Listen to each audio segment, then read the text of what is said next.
Breaking news చూస్తున్నారు. Srikalahasti DSP office కు రాయుడు సోదరి కీర్తన చేరుకున్నారు. ప్రాణహాని ఉంది, సెక్యూరిటీ కల్పించాలంటూ డీఎస్పీని కోరారు కీర్తన. ఇప్పటివరకు ఈ ఘటనపై పవన్ కళ్యాణ్ స్పందించలేదన్నారు కీర్తన. పవన్ కళ్యాణ్ మాకు న్యాయం చేయాలి అంటున్నారు కీర్తన. మా అన్నను చంపిన వాళ్ళు 30 లక్షలు ఇస్తామన్నారు.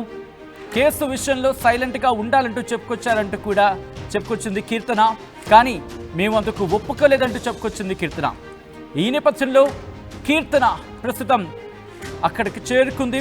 ఇన్ఫాక్ట్ శ్రీకాళహస్తి డీఎస్పీ ఆఫీస్కి చేరుకుంది రాయుడు సోదరి కీర్తన. ఆ నేపథ్యంలో తమకు ప్రాణహాని ఉందంటూ చెప్పుకొచ్చింది. సెక్యూరిటీ కల్పించాలని ఇటు డీఎస్పీని కోరింది కీర్తన. ఇప్పటివరకు ఈ ఘటనపై పవన్ కళ్యాణ్ రియాక్ట్ కాలేదన్నారు కీర్తన. పవన్ కళ్యాణ్ మాకు న్యాయం చేయాలి అంటున్నారు కీర్తన.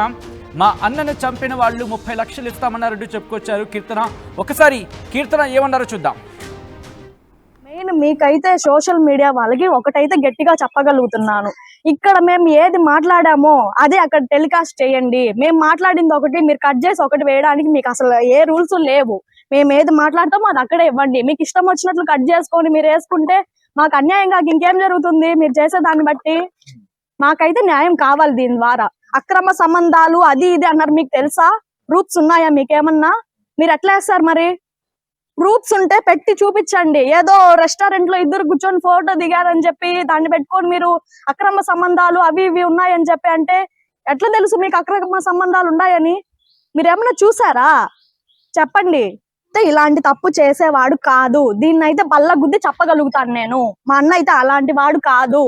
తప్పు చేసేవాడైతే మా అన్నయ్య కాదు. దీని ద్వారా మాకు న్యాయం కావాలి. మేము ఎంత వరకైనా వెళ్తాము. కారణాలు విచారణలు వస్తున్నాయి. పోలీసు వాళ్ళ కస్టడీలో ఉన్నారు. త్వరలో తెలుస్తాయి. వాళ్ళే అన్ని ప్రూఫ్స్ బయట పెడతారు. దేవుడు భగవంతుడు అనేవాడు ఒకడు ఉన్నాడు, చూపిస్తాడు ఆయన. తొందరలో ఉంది. మాకైతే అంటున్నారు వాళ్ళ ద్వారా వాళ్ళు ఉన్నారు దీంట్లో అని. మాకైతే అనిపించట్లేదు. ఇది పోలీస్ వాళ్ళ కస్టడీలో ఉంది. నిజ నిజాలు బయట వస్తాయి, అప్పుడు మాట్లాడతాం. మేము ఏ పార్టీల గురించి మాకైతే అనుమానాలు రాలేదు. మాకు ఇట్లా జరిగిందని మాత్రమే వచ్చింది. మీకు రాజకీయాల పరంగా ఏదన్నా ఇబ్బంది ఉంటే మీరు చూసుకోవాలి. మధ్యలో ఒక వ్యక్తిని పట్టుకొని బలి చేసేసి మీకు అసలు ఎవరు ఇచ్చారు ఆ హక్కు? ఏదన్నా తప్పు ఉంటే ఫ్యామిలీ మెంబర్స్ గా మేము ఉన్నాము, పోలీస్ వాళ్ళు ఉన్నారు, వాళ్ళు కంప్లైంట్ ఇవ్వండి, వాళ్ళు చూసుకుంటారు. డైరెక్ట్ గా హత్య చేసేస్తే మీరు అసలు ఆ రైట్స్ ఎవరు ఇచ్చారు మీకు? డబ్బు ఇచ్చేదానికి ప్రయత్నం చేశారు. ముందు మేము అక్కడికి వెళ్ళినప్పుడు మమ్మల్ని కాలు కింద చొప్పులాగా మాట్లాడారు వాళ్ళు. అసలు మిమ్మల్ని ఇక్కడికి రానిచ్చడానికి మాకు అసలు రానివ్వము మేము అన్నారు. ఎప్పుడైతే ఇట్లా జరిగిందో ఆ డబ్బులు ఆఫర్ చేశారు మాకు. వాళ్ళ తప్పు ఉంటేనే కదా డబ్బు ఆఫర్ చేస్తారు మాకు. 30 lakhs ఆఫర్ చేశారు మాకు. వినత సైడ్ వాళ్ళే 30 lakhs ఆఫర్ చేశారు మాకు. తప్పు జరిగిపోయింది కదా, వాళ్ళ ద్వారా వాళ్ళ మీద పడకూడదు అనేసి ఆఫర్ చేశారు. డబ్బుకి లొంగాల మేమేమన్నా వాళ్ళ తప్పు దీన్ని ఇంతటితో పోగొట్టాలని. డబ్బుకైతే మమ్మల్ని ఎవరు లొంగ తీసుకోలేరు. మాకు న్యాయం కావాలి.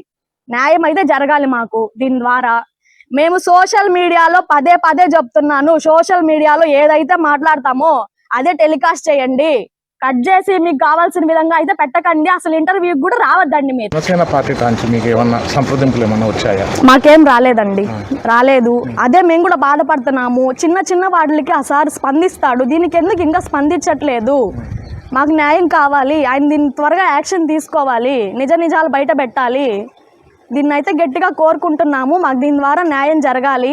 మా అన్నయ్య అయితే తప్పు చేసేవాడు కాదు. జస్ట్ మా అన్నయ్యని మధ్యలో పెట్టుకొని వాడుకున్నారు అంతేను, బలి చేసేసి. చెన్నై పోలీసులు మీకేమన్నా సమాచారం ఇచ్చారా? మాకేం ఇవ్వలేదండి. ఇంకా విచారణలో ఉందని చెప్తున్నారు. తొందరలో బయట వస్తాయి. చాలా మంది ఉన్నారు దీంట్లో. ఇప్పటికి 5 మంది బయటపడ్డారు. ఇంకా చాలా మంది మీద అనుమానం ఉంది. ఇప్పుడు అదే కంప్లైంట్ ఇవ్వడానికి వచ్చాము. పోలీసు వాళ్ళ కస్టడీలో ఉంటే వాళ్ళు తెలుస్తాయి తొందరలో. లేదండి, మాకైతే వాళ్ళ మీద అంత అనుమానం లేదు. వీళ్ళ మీదే ఉంది. అదే ఇప్పుడు కేసు ఉంది కదా, తొందరలో వాళ్ళే తెలుసుకొని పోలీసు వాళ్ళు బయట పెడతారు. మా నగరం వినత సన్నిహితంగా కొంతమంది ఉండడం రాయుడు చూశాడు. దానివల్ల మా అన్నయ్యకి అయితే దీని ద్వారా ఏం తెలియదండి. జస్ట్ మా అన్నయ్యని మధ్యలో పెట్టుకొని వాళ్ళు ఇదంతా చేశారు. మాకు ప్రొటెక్షన్ కావాలి. వాళ్ళ ద్వారా న్యాయం జరగాలి. దీంట్లో ఇంకా చాలా మంది ఇన్వాల్వ్ అయి ఉన్నారు. వాళ్ళని కూడా తీసుకొచ్చి నిజాలు బయట పెట్టాలి. దీనికోసం వచ్చాము ఇక్కడికి. సార్ గారు ఏమన్నారు? సార్ గారు దీనికి ఇంకా కొన్ని కావాలన్నారు, అవి తీసుకొని వచ్చి ఇచ్చేసి వెళ్తాం. ఓకే. మీ కాడ మీకు రాయుడికి సంబంధించి ఏదైనా ఇన్ఫర్మేషన్ మీ కాడ ఏమైనా ఇంట్లో దొరికిందా?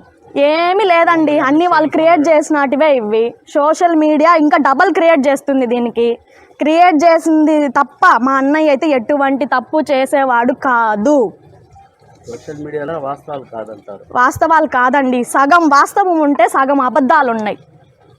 దానికి మీరు ఏం చెప్తున్నారు? ఇన్నాను కదా, సోషల్ మీడియాలో ఇప్పుడు మీరు తీసుకుంటున్నారు, నేను ఏం చెప్పాను అదే వేయండి. అక్కడ కట్ చేసి అసలు కట్ చేసి తప్పు చేసిన వాళ్ళకి న్యాయం జరిగేలా చూస్తున్నారు మీరు దీని ద్వారా.